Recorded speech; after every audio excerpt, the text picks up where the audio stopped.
Different பிளேனில் எடுத்துகிட்டு போகுது. ஒரு டிஃப்ரெண்ட் பிளேனில் வச்சு அந்த மூளையை அது வந்து ஒரு அப்படியே அந்த 10 மாதம் அப்படியே அது வந்து it is the brain is சோக்குன்னு சொல்லுவாங்க. அதாவது அந்த ஹார்மோன்ஸுடைய சுழற்சியில் மூளையை வந்து முக்கி எடுக்கிறார்கள் 10 மாதங்கள். அதுக்கப்புறம் தான் அந்த குழந்தையுடைய அந்த சென்சேஷன்ஸ் எல்லாம் தாயால் பெர்சீவ் பண்ண முடியும். இன்னைக்கு வரைக்கும் நான் ஒரு இஎன்டியும் படிச்சிருக்கிறதுனால சொல்கிறேன், இஎன்டி புக்கில் பல இடங்களில் நம்ம சொல்கிறோம் இந்த டெசிபலில் தான் கேட்கும், இந்த டெசிபலில் தான் கேட்கும்னு. ஆனால் ஒரு தாய் தன்னுடைய குழந்தையை திருவிழாவில் தொலைத்து விட்டால் கரெக்டாக கண்டுபிடிப்பா அத்தனை சவுண்ட்ஸுக்கு நடுவில். எப்படிங்கிறத நியூராலஜியால் சொல்ல முடியாது. அந்த குழந்தை பேசுது, அந்த அம்மா அம்மாங்க அப்படின்னு அங்கே இருக்கான்ற, பக்கத்தில் குழந்தை எங்கம்மான்றாங்க, அங்கே இருக்கான் அப்படின்றாங்க. என்னன்னா இதெல்லாம் ஒரு சில நம்ம இன்னும் நவீன அறிவியலால் இன்றும் கண்டுபிடிக்க முடியாத விஷயங்கள். குழந்தை மேல் தாய் தன்னுடைய கைகளை வைக்கும் பொழுது, குழந்தை தாயின் மீது கை வைக்கும் பொழுது தாயுடைய மூளையில் மாறுதல் ஏற்படுகின்றன என்பதை இப்போ கொஞ்சம் சயின்ஸ் வந்து தொட்டு பார்க்குது. ஆனால் அது வரும், அதில் நிறைய சேஞ்சஸ் வருங்கிறத வந்து வள்ளுவர் மிக தெளிவாக சாதாரணமாக சொல்லிட்டு போயிட்டார். So the influence of infants' voice and touch on the auditory and somatosensory areas of brain are heavily influenced by opioids. இந்த இடத்துலையும் ஓபியாய்டுங்கிற சப்ஸ்டன்ஸ் வரும். இப்போ நீங்கள் கேட்கலாம் என்னதுங்க ஓபியாய்டுன்னு சொல்கிறீங்க. ஓபியாய்டுங்கிறது என்னன்னா, இங்கே ஓபியம்லாம் நம்ம சாப்பிட்றோம் பார்த்தீங்களா, இந்த ஓபியம் இந்த ட்ரக் அடிக்ஷன்லாம் செய்கிறாங்க பார்த்தீங்க, இது எல்லாமே நம்ம பிளட்டில் நம்ம இன்ஜெக்ட் பண்ணுறப்போ மூளையில் போய் ஓபியாய்டு ரிசெப்டார்ஸ் அப்படின்ற ரிசெப்டாரில் போய் படியுது. அதனால் அவங்களுக்கு ஒரு வகையான மனநிலை ஏற்படுகிறது. ஆக்சுவலாக என்னன்னா, இயற்கை எல்லாத்தையும் ஒரு கோர்வில் அமைத்திருப்பதனால் இந்த ஓபியாய்டுங்கிறது பிரெயினுக்குள்ளேயே ஏற்படக்கூடியது.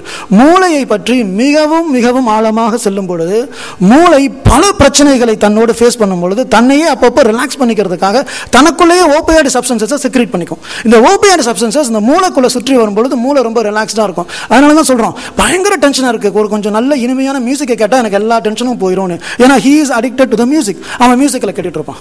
சில பேர் சொல்லுவாங்க, என்னை யாராவது புகழ்ந்து கொண்டே இருந்தால் நான் பேசிக்கொண்டே இருப்பேன் என்று. சில பேர் ஆஃபீஸ்க்கு போக போக நான் யாராவது திட்டிக்கிட்டே இருந்தால் எனக்கு நல்லா இருக்கும். ஸோ மூளை வந்து வேரியஸ் ஸ்டிமுலேஷன்ஸ்னால ஓபியாய்டு உள்ள செக்ரேட் பண்ணி தன்னைத்தானே பாதுகாத்துக் கொள்ள, தன்னைத்தானே மகிழ்வித்துக் கொள்ளக்கூடிய மிகவும் காம்ப்ளிகேட்டடான ஒரு ஆர்கன் தான் நம்மளுடைய மூளை. அதுல இந்த ஓபியாய்டு சப்ஸ்டன்சஸ் எப்படி அமைச்சிருக்காங்கன்னா, அந்த குழந்தை வந்து தாயை தொடும் பொழுது அந்த தாயுடைய மூளையில சில சேஞ்சஸ் வருது, தாய் குழந்தையை தொடும் பொழுது குழந்தையுடைய மூளையில சேஞ்சஸ் வருது. ஸோ நம்ம பார்த்துட்டோம். ஸோ பிஞ்சு கரங்களால் அளாவப்பட்ட கூழ், சிறு கைகளை அளாவப்பட்ட கூழ், இதை நம்ம எப்படி பார்க்கணும்னா, அந்த குழந்தையும் தாயும் மிக அருகில் விளையாடி கொண்டிருப்பதை தான் இது உணர்த்துகிறது. So is a description of Valluvar be possible neurologically என்ற கேள்வியை போட்டால் எஸ் என்ற பதில் நம்மிட தாவி வருகிறது. ஸோ இந்த விஷயங்கள், இந்த பிரெயினில் ஓபியாய்டு வருது, இதெல்லாம் செக்ரேட் ஆகுது, தாயும் குழந்தையும் விளையாடும் பொழுது தாய்க்கு மகிழ்ச்சி ஏற்படுகிறது, இதெல்லாம் திருக்குறளை நாம் சரியாக சொல்லாததால், திருக்குறளை பற்றி எந்த ஒரு ஞானமும் இல்லாதவர்களால் 1950 ஆட்லர், குரோட்டா இவங்கெல்லாம் கண்டுபிடிச்சிருக்காங்கன்னு எங்கள் நியூராலஜி புக்கை திறந்தோடனே இருக்கும். இந்த ஆல்டர் இவங்கெல்லாம் தான் முதல்ல சொல்லியிருக்காங்கன்னு. நாம் என்ன பண்ணுறோம், தமிழில் பிறந்து தமிழர்களாக இருந்து திருவள்ளுவரை சரியாக புரிந்து கொள்ளாமல் நம்ம ஒரு இங்கிலீஷ் மீடியமில் போயிட்டு அங்கே உட்காந்துக்கிட்டு ஆட்லர் தான் முதல்ல சொன்னாரா அப்படின்னு நோட்ஸ் எடுக்கிறோம்.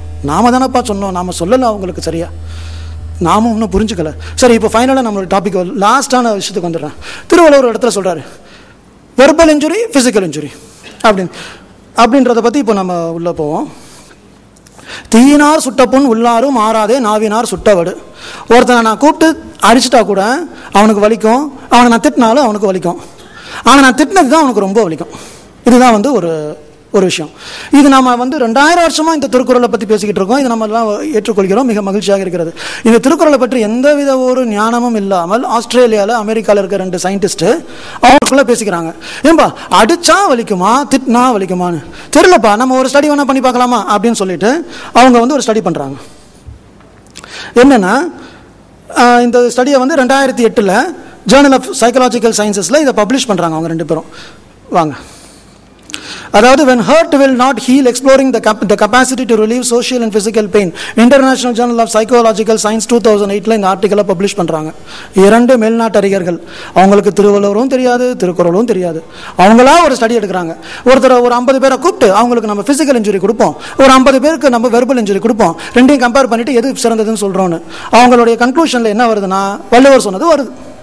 என்ன சொல்றாருன்னா, they concluded that the emotional pain hurts more than physical pain. Pain caused by emotional distress is more deeply felt and longer lasting.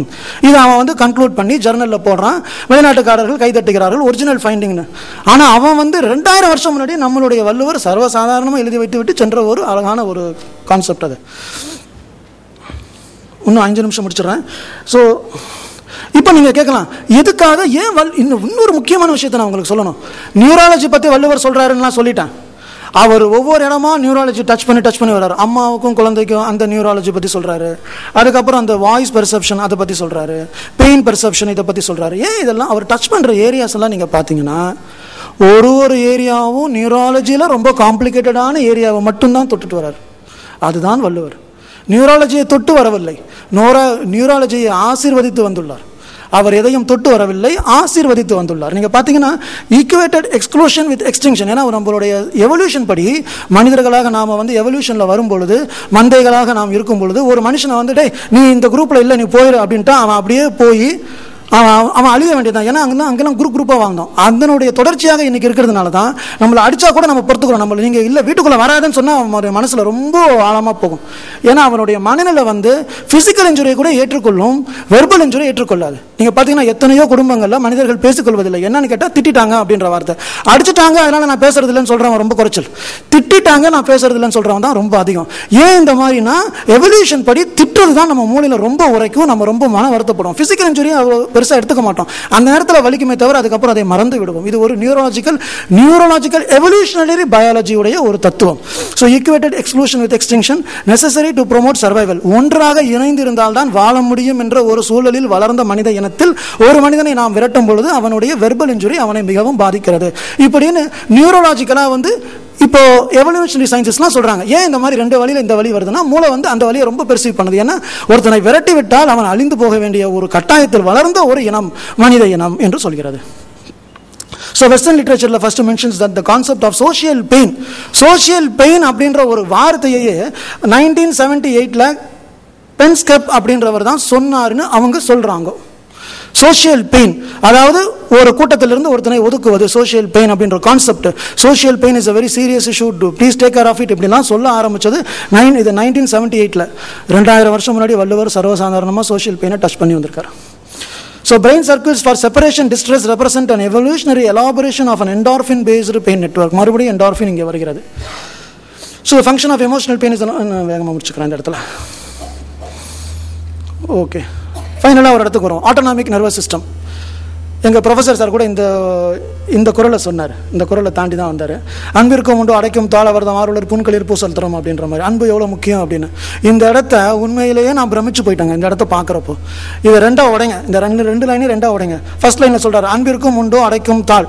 அதாவது உங்களுடைய மனசில் இருக்கக்கூடிய எமோஷன்ஸை ஒரு அன்புங்கிறது ஒரு எமோஷனை சொல்றாரு. உங்களால் கண்ட்ரோல் பண்ண முடியாதுப்பா, உங்க மூளையை கண்ட்ரோல் பண்ண முடியாது. இதான் வள்ளுவர் சொல்றாரு. அன்பிற்கும் உண்டோ அடைக்கும் தாள் இல்லை போங்கடா அப்படின்றாரு. என்ன சொல்றாரு? அன்பிற்கும் உண்டோ அடைக்கும் தாள் ஆர்வலர். அடுத்த லைனுக்கு வாங்க, புன்கனில் பூசல் தரும். இந்த ரெண்டாவது லைன், அந்த அன்பு என்பது கண்ணீர் வழியாக வெளியே வந்துவிடும் அப்படின்னு அவர் சொல்றாரு. ரெண்டு லைனையும் தனித்தனியாக பார்க்குறப்போ அது ஒரு பெரிய விஷயமா தோணுது. அன்பு அடக்க முடியாது, அது கண்ணீராக வரும். இவ்வளோதானே? வாங்க நியூராலஜியில் போய் பார்க்கலாம். அன்பை தாழ்பாலிட்டு போட்டு அடைத்து வைக்க முடியாது, தாள் இல்லை எல்லாம் சொல்லிட்டாரு Valluvar. No, that is no control அப்படின்னு. இப்போ வாங்க, நான் இந்த கூகுள் சர்ச்சில் போய் விக்கிபீடியாவில் ஆட்டோனாமிக் நர்வஸ் சிஸ்டம் தன்னிச்சை நரம்பு மண்டலம்னா தானாக இயங்கக்கூடியது, மூளையுடைய கண்ட்ரோலில் இல்லாதது. அதனால சில டைமில் நமக்கு இப்போ மேடையில் இருக்கிறப்போ இவன் பேசிக்கிட்டே இருப்பான், கால் மட்டும் உதறிக்கிட்டே இருக்கும். ஏன்டா அப்படின்னா அவனுக்கு பயம் இருக்குது. ஸோ இப்போ பார்த்தீங்களா, நீங்கள் காமிக்க விரும்பலைன்னா கூட ஆட்டோனாமிக் நர்வஸ் சிஸ்டம் அதை காமிச்சு விட்ரும். ஒரு பயம் இருக்கும், ஒரு ஸ்வெட்டிங் இருக்கும், ஒரு டென்ஷன் இருக்கும். இது உங்களையே கேட்காது. உங்களுடைய பர்மிஷன் இல்லாமல் உங்களுடைய உடலில் மாறுதலை ஏற்படுத்துவதுதான் ஆட்டோனாமிக் நர்வஸ் சிஸ்டம். இதை பிசியாலஜிஸ்ட் எவாங் லாங்லிங்கிறவர் 1903 தான் தன்னிச்சை நரம்பு மண்டலம் என்று ஒன்று உண்டு என்று சொல்கிறார். வள்ளுவர் 2000 வருடங்களுக்கு முன்பே இந்த தாழ்பால் இல்லாத ஒரு மனநிலை உங்களுக்குள் இருக்கிறது என்று சொல்லிவிட்டார்.